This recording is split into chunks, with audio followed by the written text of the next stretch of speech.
When the real Mr. Carter, Noah, was found and brought back, the impostor, was already packed and ready to get out. But Noah called me up to the villa's 6th-floor terrace and pushed me off. "Ethan, you've occupied my life for 18 years. You should be satisfied." I didn't struggle. I even deliberately fell head first. I thought I was definitely going to die. But I didn't. I was even called a medical miracle by the doctors. Falling from a 6th floor, I suffered nothing more than slight bone misalignment. Mr. and Mrs. Carter asked me why I jumped. I honestly told them that Noah pushed me. But my brother Lucas laughed, defended the timid Noah, and warned me not to smear his own younger brother. My adoptive parents Daniel and Emily looked at me even more disappointed, convinced I was courting death, asking why I didn't jump from somewhere higher.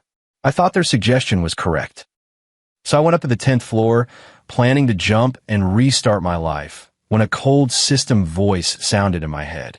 "Host, this is your 7th suicide attempt. Do you really want to continue?" When I opened my eyes again, I was facing the doctor who had been setting my bones after I fell from the 6th floor last time. He pushed up his glasses, and his expression was full of astonished suspicion. "Little brother, you're young now, your body could take a lot, but not like this. Jumping from the 10th floor, and you didn't die. Your ancestors must have kowtowed 300 times before the king of hell to spare your life." Before leaving the ward, the doctor kept telling me to cherish my life. I really wanted to tell him it's just one life. It doesn't matter. And I'm very hard to kill. Bang! The hospital room door was pushed open by Lucas. He's the eldest son of the Carter family, Noah's biological older brother. Following at his side was Noah, whose face looked innocent. "Ethan, you're insane. If you want to die, can you do it somewhere far away and stop scaring Noah? He still has to prepare for his college entrance exams." Lucas yelled at me. I felt utterly helpless. If I could, I really wanted to die immediately. But when I first came close to death, the system found me. It wouldn't let me die now. It demanded that I have hope for living before I could die properly. I lied to the system that I desperately wanted to live, but the system saw through my heart. So even jumping from the 10th floor, I was almost unscathed. I looked up at the two brothers showing such deep affection, stood up from the hospital bed, and asked very seriously, "Lucas, then can you tell me, is there any way to be certainly dead? Can Noah kill me one more time? If he kills me, he should be able to bypass the system." Noah was stunned by my words. He let out a sharp cry and hid behind Lucas. "Brother, what was he saying? It's so scary. Is he crazy? I don't even dare to step on an ant when I walk. He wants me to kill him. Brother, I'm afraid I'll have nightmares, and it will affect my college entrance exam." He was so scared he cried, gasping for breath. Then I got slapped. When Lucas's slap came, I was very calmly thinking about dying. I asked the system, like this, why would I want to keep living? Clearly the Carters could have let me leave, but for the sake of appearances, they kept me as their adopted son, and in doing so they had been hurting me all along. The system didn't answer me. I was used to it. It only appears when I'm about to die. I kept quiet and didn't make a fuss, which made Lucas somewhat distracted, as if he regretted slapping me so hard. But Noah's sobbing made Lucas glare at me fiercely again. "Ethan, you've repeatedly made mistakes. This time go home and reflect in the basement." All right. I was obedient and hurried down to the basement when I got home. When the last sliver of light above my head vanished, all I saw was darkness. The book said that a person might approach death after 7 days without food or drink. So I hoped they would lock me up for 7 days. That way, I should be able to bypass the system and die. Every day, I judged the time by the sounds of people outside. By the 6th day, I was already starving and faint. The basement reeked of the stench of my waste and the mildew of being closed up for years. I hadn't heard the system's voice.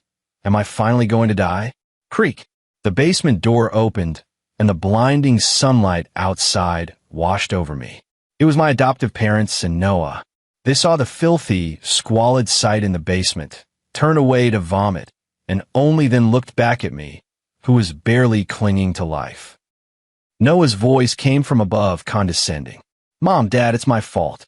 I forgot he was locked in the basement by my brother. That day, after locking me in the basement, Lucas went traveling. Noah was busy with his studies and forgot I existed. That was understandable. My adoptive parents didn't blame him. Instead, they put the fault on me. Ethan, why didn't you call for help? Do you want to die in the basement and cause a scandal for the Carter family? My death, it turned out, was a scandal to them. I curled up in the last clean corner of the basement, eyes vacant. Can you lock me in for one more day? Only one day left. Unfortunately, I couldn't get my wish. My foster parents, like people possessed, had me carried out of the basement. After 6 days without seeing daylight, my face was sallow and gaunt, looking like a withered tree, not like an 18-year-old senior in high school. After my adoptive parents fattened me up by a pound, they sent me back to school to prepare for the university entrance exams. Noah and I are both in senior year class 1. Homeroom teacher Mr. Benjamin Hayes frowned when he saw me and pointed to the farthest corner. You haven't been to school for so long, I thought you'd given up on the college entrance exams. I was locked in the basement by my family.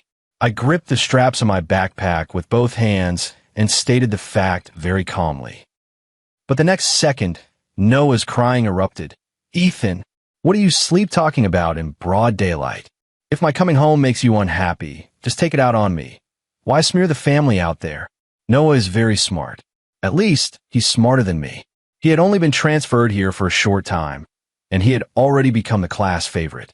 So the classmates who liked Noah all blamed me, convinced I was an impostor with warped genes and ill intentions. I don't know which word I said wrong. They did lock me in the basement, didn't they?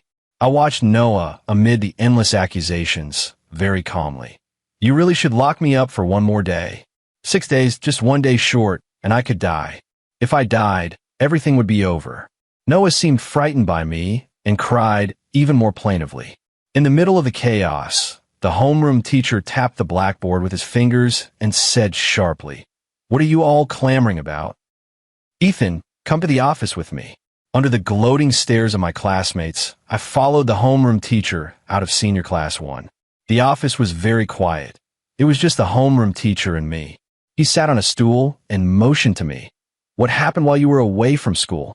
I was momentarily stunned and couldn't help but look toward the homeroom teacher. His gaze was very sincere.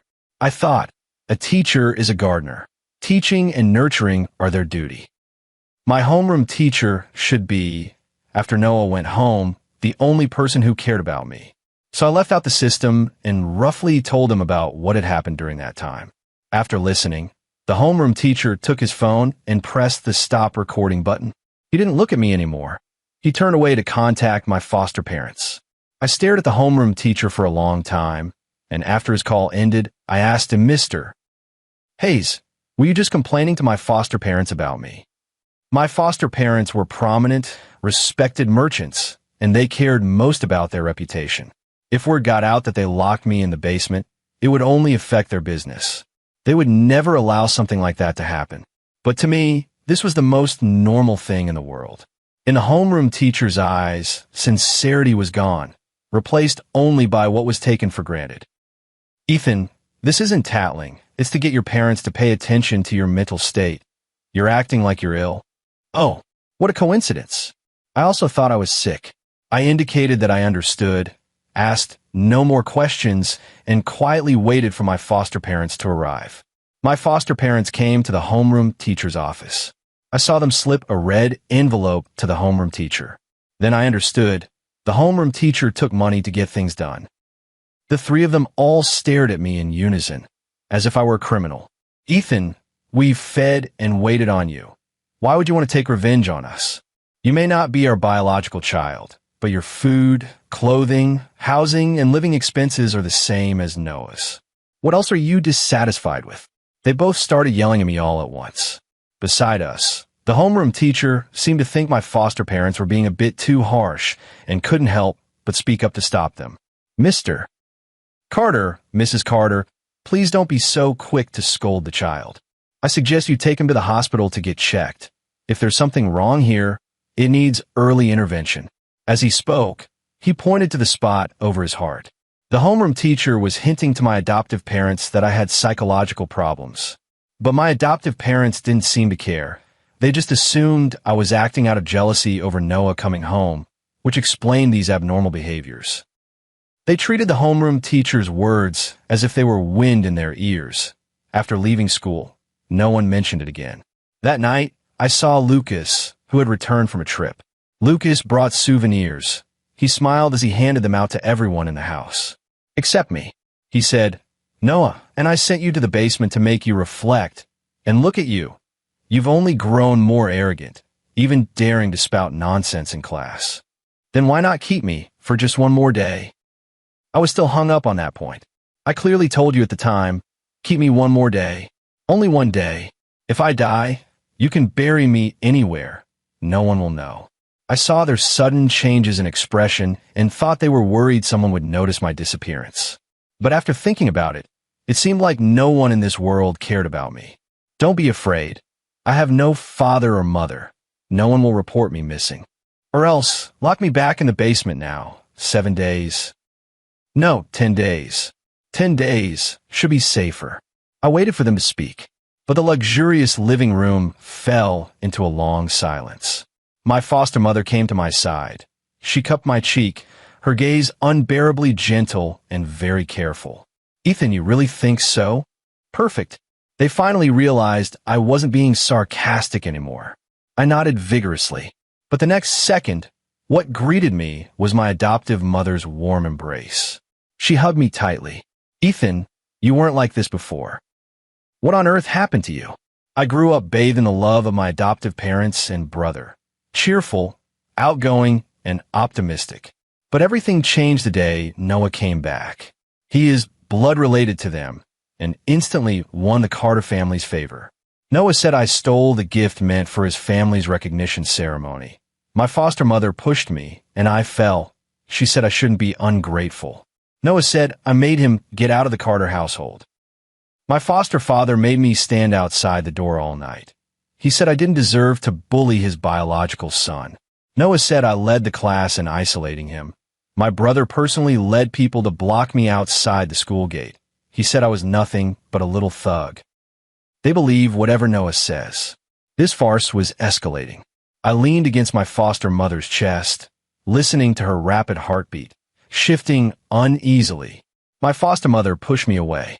She saw me pull away, her expression stunned, her hand hanging awkwardly in midair.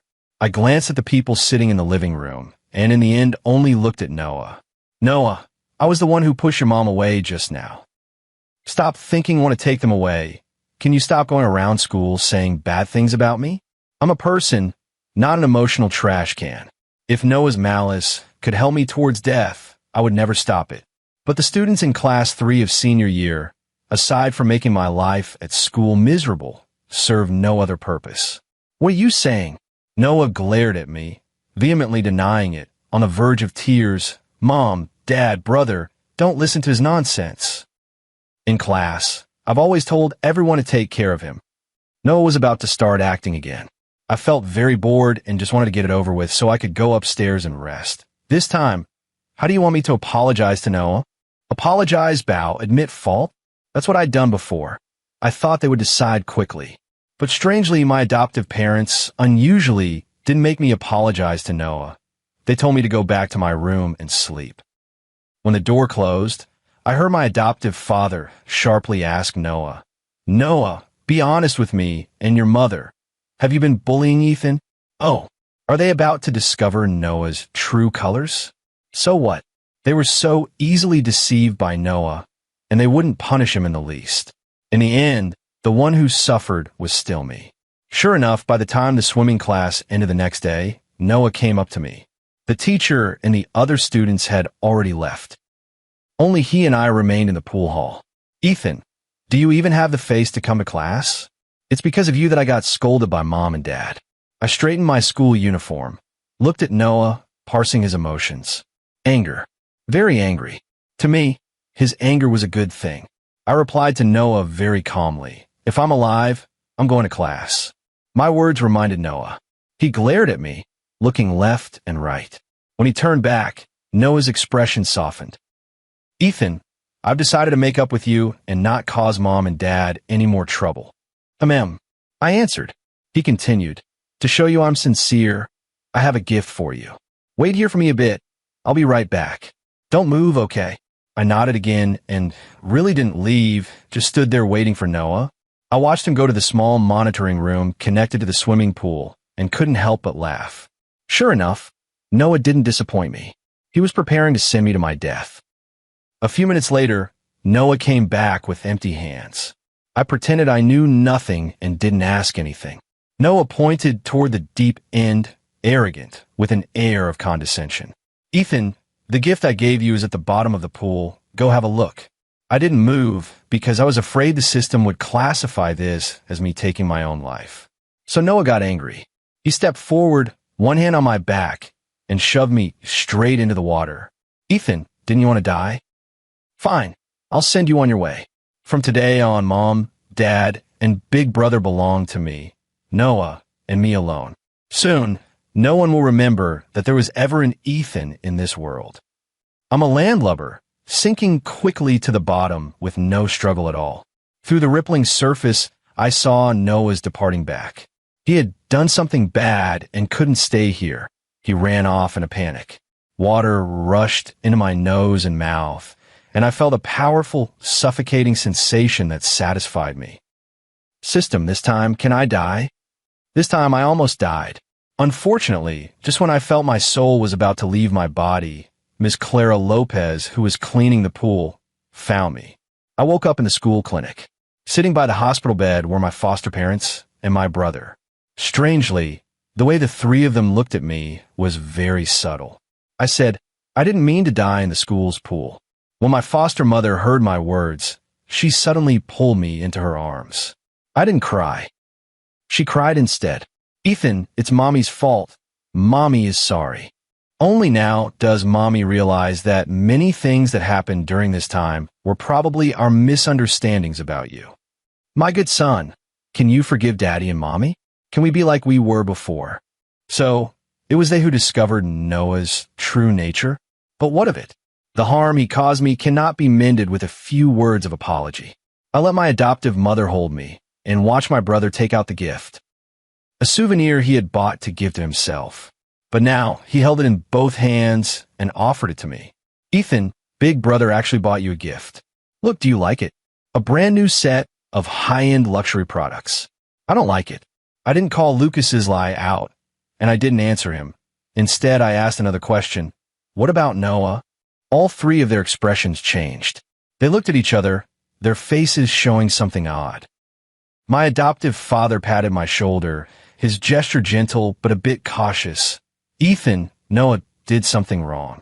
We rented him a separate place so he can properly prepare for the college entrance exams. So the one who got kicked out was Noah, not me. Suddenly, the ward door was forcefully pushed open and then closed. Noah, his eyes swollen like walnuts, strode over to my bedside.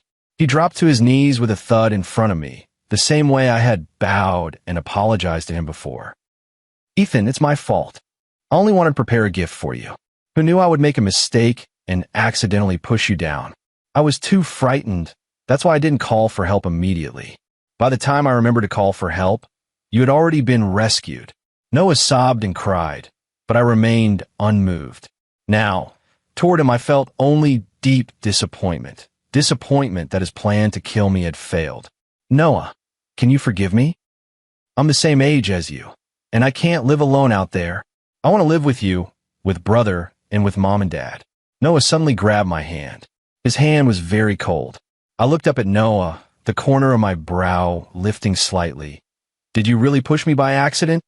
Noah froze, not daring to meet my eyes. I sighed. Before you pushed me into the water, you went to the surveillance room. I think those few minutes of surveillance footage must be missing. Noah, why are you not being smart? You should have waited outside the pool and stopped anyone who might come in. Every time it's just a little bit short. I couldn't help but start to wonder. If a system exists, does that mean no matter what I do I can't die? After all the fussing around, the only one troubled is myself. Then fine, I'll live decisively, which conveniently complies with what the system says. But what if one day I accidentally have an accident and die? Get away. The adoptive mother shoved away the feignedly compassionate Noah, her chest heaving with anger. If there hadn't been cameras outside the pool pointing at the deep end, none of us would have known what a cruel person you are. Noah was shoved to the ground. He stared at his adoptive parents in shock and, hoarse, cried out, "I'm your biological son. For the past 18 years, the life I've led, if you don't know, I'll tell you everything now." My adoptive parents beat and scolded me every day and taught me to steal. I went hungry, wore rags, and had to endure my adoptive father's spying. All this is because of you. If you hadn't failed to protect me back then, how could I have suffered this? Noah's past, when heard, was indeed unpleasant. For the first time, he also expressed resentment toward my adoptive parents. The ward was very quiet. The adoptive parents were surprised. They had thought the son they got back would be the innately gentle, strong biological child. But Noah is acting so differently now, they couldn't accept it all at once. When Noah finished speaking, his grievance and pain filled the whole ward. The foster parents were left speechless. It was indeed their negligence that allowed Noah to be taken away. And the Olivia nurse who delivered me, afraid of being held accountable by my adoptive parents, handed me, abandoned at the hospital, over to them. Noah's and my lives thus diverged. But what does his hatred for his biological parents have to do with me? Why, after he returned, did he repeatedly suppress me in secret? I want to live, but I've had enough of this family. Noah, you hate them. Why drag me into it? I shattered the silence of the ward. Everyone's attention turned to me. I said coolly, "That weekend, why did you take off my clothes and photograph me?" My words were like a thunderclap, setting the whole ward into an uproar. It was Noah's first day back, and also the first weekend. My adoptive parents and brother went out to attend a Western-style banquet, leaving me to look after Noah in an unfamiliar place. I tried to tell Noah about the house, but he made me sit on the bed, stripped me despite my struggles, and took a lot of photos. I was already 18, physically mature, and those photos were a tremendous humiliation to me. But Noah had worked on farms in the countryside since he was a child and was as strong as an ox, and I was completely unable to resist. I don't know where those photos ultimately went, and Noah never brought up the photos with me again afterward, as if it had only been a nightmare I had experienced. My foster mother hurriedly clasped my hand, her eyes full of deep pity. She asked in a trembling voice, "Ethan, with something like this happening, why didn't you tell us first? Your father and I would have made things right for you." Made things right. I repeated those two words, my heart feeling as if gripped by a hand, aching terribly. Where is there any justice? That night, after you returned from the banquet, Noah said I stole his family ceremony gift and told me to get out of the Carter family. They didn't need me to tell them what happened next. They already knew. Because they believed Noah completely and punished me again and again to comfort the crying Noah. My foster mother was crying even harder than Noah. She shook her head, wanting to touch me, but found that even touching me was so difficult. My resistance was far too obvious. At that moment, Lucas's slap landed hard on Noah. He even grabbed Noah by the collar in one motion and hauled him up off the ground. "You've come home, so why didn't you learn properly? What did you do with the photos you took of Ethan earlier?" It was as if Noah had forgotten about taking the pictures. He shook his head desperately, denying it repeatedly. The arrogant blaze from just now vanished in an instant. He looked wronged and pitiful, pleading, "Brother, I don't understand what he's saying. I didn't do anything." If this had happened before the incident at the swimming pool, the Carter family might still have believed Noah. But now, given the circumstances, their trust in Noah plummeted. "Ethan, don't worry. Your mother and I will investigate this thoroughly and give you an explanation." I hope they do investigate.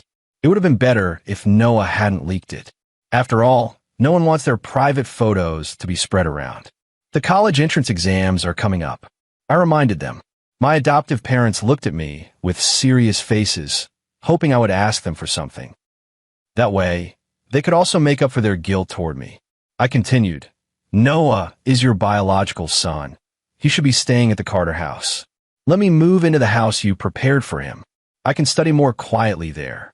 Since I'm destined to live on, I want to slowly distance myself from them. My foster father frowned, not quite approving of my plan. Ethan, if you want a better study environment, we can hire a private tutor for you and give you one-on-one lessons. You were spoiled by us your whole life. Being alone outside, your mother and I can't possibly feel at ease. He spoke righteously. My attitude, however, remained firm. Whether you worry or not has nothing to do with me. I can't stay at the Carter house any longer. Staying there would only make me remember the scenes of being bullied and would revive the urge to die that I had so hard suppressed. My adoptive mother held my adoptive father's hand and shook her head at him. She knew I had truly been hurt. After that day, I moved into an apartment as close to the school as possible, just as I had hoped. I attended classes on time every day and studied hard. And in senior year class 3-1, Noah was gone. He took a leave of absence. After being locked in a basement to reflect for a day, he was sent for psychological treatment. My foster parents found out that Noah had taken my private photos to sell for money. The money he got from selling them, he distributed to his classmates. No wonder. He was able to quickly win over the classmates who had been close to me for nearly 3 years. It turned out money was the reason. That day was the day before the college entrance exam. After attending the pre-exam mobilization meeting, I saw my adoptive parents and brother outside the dormitory. They smiled at me, as if that alone could soothe all the past hurts. Ethan, your college entrance exam is tomorrow. Don't be nervous. Yes, when you finish the exam, Mom and Dad will definitely be there holding a big bouquet to greet you. Ethan, after the exam, I'll take you on a trip. I recently found a very beautiful place that's perfect to take my lovely younger brother. They each said a line. I could hear the flattery, but I did not move. I simply pulled my hand out of my foster mother's. After the results come out, I plan to move to another city. To a different city, one without the Carter family. My adoptive mother froze. The smile she had finally managed to force faded. She stared at me for a long time, her voice sounding bitter. Ethan, you are the son I raised with my own hands. If you leave like this, I can't bear it. Put Weston City as your choice. It's closer to home, so we could take care of you. No need. I went into the apartment, closed the door, and didn't look at them again. The real Ethan died on the day Noah returned. I'm not their son. After the college entrance exam ended, I walked out of the exam hall with the crowd. Sure enough, outside, I saw my adoptive parents waiting for me with bouquets. They were dressed to the nines and walked toward me, their faces full of pride. Ethan, great job. No matter how you did on the exam, you will always be Mom and Dad's proud child. We prepared a celebration banquet for you. Get in the car. Behind them was the season's newest luxury car, with an on-the-road price in the 8 figures of dollars, drawing countless envious glances. Some envied them, and some envied me for having parents like that. In full view of everyone, I dropped the flowers my foster mother had given me. I have something to attend to. I'm leaving first. I told them that simply, then I left. The flowers lay discarded in a nearby trash bin, no longer vibrant, wilting. I went back to the apartment, planning to rest well. But just outside the apartment door, I saw someone familiar. It was Noah. I hadn't seen him for a while. He was thinner, his eyes hollow and lifeless. When he saw me, his face was full of barely concealed hatred. He walked toward me. Ethan, I only recently realized that the truly clever person is you. You've always said you wanted to die, but in the end, you lived so beautifully. How are you so scheming? He stepped toward me, cornering me with nowhere to retreat. I saw his left hand hidden behind his back. A bad premonition welled up inside me. My instinct told me I had to dodge. The next second, Noah's left hand rose. In his palm, he was holding a sharp knife. Noah intended to stab at my heart. I knew that if that blade truly reached my heart, I would surely die. But I don't want to die at his hands anymore. I dodged to the side, and another piercing scream rang in my ears. Lucas had crawled out from somewhere. He had come to find me. Seeing Noah trying to hurt me, Lucas didn't hesitate at all and stepped forward to take the blow for me. But actually, I didn't need his help at all. I could have dodged it myself. To me, Lucas's action was nothing but self-indulgence. His chest was pierced, and the blood wouldn't stop flowing. The people nearby noticed the scene and immediately ran over, pinning Noah tightly to the ground so he couldn't escape. Noah knew there was no chance of struggling. He stared at me, his hollow eyes still full of inexhaustible hatred. If I'd known, I should have killed you myself back then. Too bad. You missed the best opportunity. When I was cooperating the most, he hesitated. I knew some kind-hearted people would call the police, so I didn't plan to bother with Lucas. But he fell into a pool of blood and still didn't forget to grab my pant leg. Lucas's face was deathly pale, and under the streetlight, it looked a bit terrifying. He spoke shakily, begging me, "Ethan, it was your brother who was at fault before. Please forgive him." I lowered my head to look at him and crouched down. A glimmer appeared in Lucas's eyes, as if he thought I would give him a satisfactory answer. In response to his expectation, I pried his fingers apart one by one. He had lost a lot of blood and no longer had the strength to hold on to me. That last slash, I could have dodged it without you. Don't try to use this to morally blackmail me. What you did for me before is canceled out by what happened afterward. Likewise, regarding you and your parents, I have neither hatred nor love. When Lucas was hospitalized, my admission results came out. It was the serene city, the farthest from Weston. I was very satisfied with the result. Before leaving, I went to the hospital to see Lucas. The wound on his chest was serious. He was still under observation. Seeing me, he was very surprised and struggled to sit up. "Ethan, I'm so happy you could come see me." Lucas spoke with a smile. I sat on the stool and looked at him calmly. "I'm leaving here." The smile on his face disappeared. "Ethan, are you really unwilling to stay any longer?" I opened my mouth, intending to tell them about my admission results, but the hospital room door was pushed open and my foster parents strode in. When they saw me, a trace of surprise showed on their tired faces. They hurried to my side. My foster mother scrutinized me from head to toe. Seeing that I'd gotten a bit fatter, her eyes suddenly turned red. She said, "Ethan, can we let the past be the past? You came to see your brother of your own accord today. Surely you feel the same way, don't you?" I also know my foster parents fairly well. They must have had a rough time lately. After all, every child in the family has had trouble one after another. No. I denied my foster mother's words and simply said, "I'm here because I want to tell you I won't be coming back. Don't contact me anymore. Treat Ethan as if he's dead. Because of them, I will never set foot in this city again." My foster mother cried so hard that she stammered for a long time and couldn't get a word out. My foster father silently took out his phone and transferred money into my account. Lots of US dollars. I was very surprised when I heard the notification indicating the money had arrived. I thought that, given my adoptive father's personality, he would definitely abandon me completely. Then I heard my adoptive father's words, "Ethan, although you're not my biological son, I have raised you for 18 years. Because of Noah, you've suffered a lot of wrongs. After we learned about it, we did everything we could to make it up to you. Noah is wrong-headed and acts impulsively, but it's not as if he deserves to be locked in prison to waste his life. This matter, you're the injured party. If you can tell the police you want to settle privately, then it will be over." This time, I was the one who froze. So he gave me so many US dollars to have me save Noah, who intended to commit the assault. However, I understood quickly. What my adoptive father wanted was a biological son who had never broken the law. He wanted to preserve his reputation outwardly. My adoptive father's actions obviously had not been discussed with my adoptive mother and Lucas in advance. My adoptive mother and Lucas looked at him and were not very approving of what he was doing, especially Lucas, who had truly been hurt. My adoptive father stared at me and asked again, "So, are you willing? With this sum of dollars, you could do a lot of things you want. From now on, you are still my son. If you need money, tell me.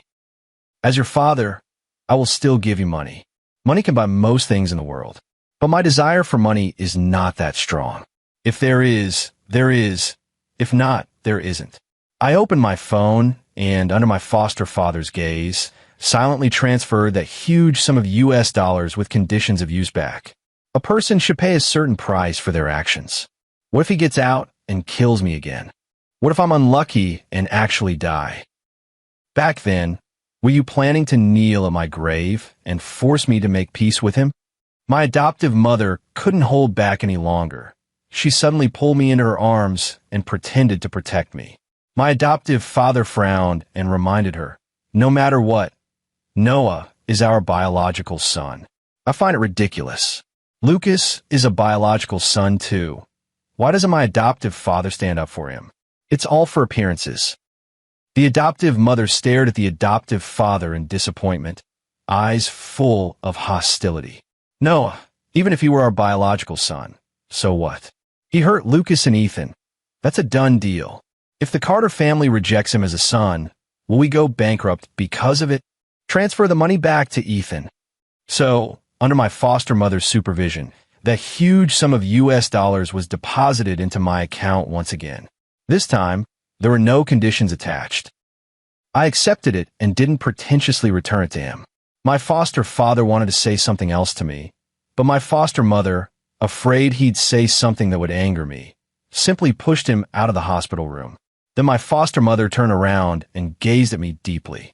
My adoptive mother's eyes held guilt, tenderness, and regret. Ethan, Mom has always been your mom, and that will never change in this lifetime. When you go away to study, if you miss Mom, just tell me, okay? If you really don't want to come back here, Mom can fly to your city, visit you, and make you a meal. I used to love my adoptive mother's cooking the most. Back then, I thought the meals carried the warmth of home. But now I can hardly remember that sweet, savory taste. No need, I can manage on my own. Wasn't it like this before the college entrance exam? During that busy period of preparation, I still managed to get by just fine. My adoptive mother opened her mouth, wanting to say something more to me, but I had already stood up. What needed to be said had been said. It was time to leave. I glanced one last time at my adoptive mother and Lucas, memories of our time together flashing through my mind. But whether good or bad, it all became a blur of shadows. I think my heart had truly let go. I turned and left the ward. It was August, the height of summer. When I walked out of the hospital, the sunshine outside fell on me, very warm. In my ears was the humming of summer cicadas, full of life. I like a world like this. It makes one reluctant to leave. My foster mother chased out after me. She grabbed me and pressed her head tightly against my shoulder, but slipped a thin card into my hand. I felt the raised string of numbers on the card. It was a bank card, my foster mother's personal US dollars. I allowed her to keep holding me. At last she had held me enough, let go, and gently stroked my hair, just like when I was a child. Ethan, don't worry. I will help you hold Noah legally accountable for what he did. From now on, the world is wide. Go soar as you please.